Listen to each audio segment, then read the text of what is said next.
will be telling you sino nag-star para dito sa FEU. Our Shakey's best players, if it's fun, family, and pizza, it's got to be Shakey's. They get to talk to Risa Diaz. We are talking of Camila Banto as well as Rachel Dakis. Sev, this game has been really, really tough, pero dalawang ating Shakey's best player of the game. We have Rachel Dakis and Camila Banto of the FEU Lady Tamaraws. Rachel, you know, ibang tapang at ibang puso ang pinakita ng FEU sa laro na to. Sa tingin mo ba nakatulong yung pagkatalo nyo ng unang game sa kung paano kayo naglaro kanina? We learned from our mistakes, kaya kung ano yung mga pagkakamali namin no first game, yun yung doon kami nag-focus, doon namin pinag-aralan, lalo na yung weakness namin na drop ball, doon kami nag-focus, kasi sa offense, kaya namin lumaban sa defense, pero yung sa drop ball, doon talaga kami nag-focus.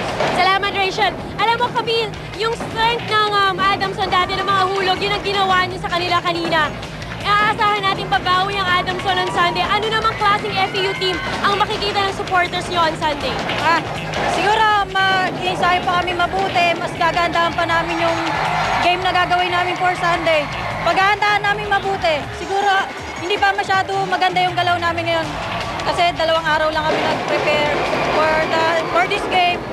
Kaya nagte-thank you kami kay God na binigay sa amin itong panalo na to. Alright, I wish you good luck on Sunday. There you have it, Camila Banto and Rachel Dakis, our Shakey's best player of the game. Back to you, 7 Ronnie. Thank you very much. And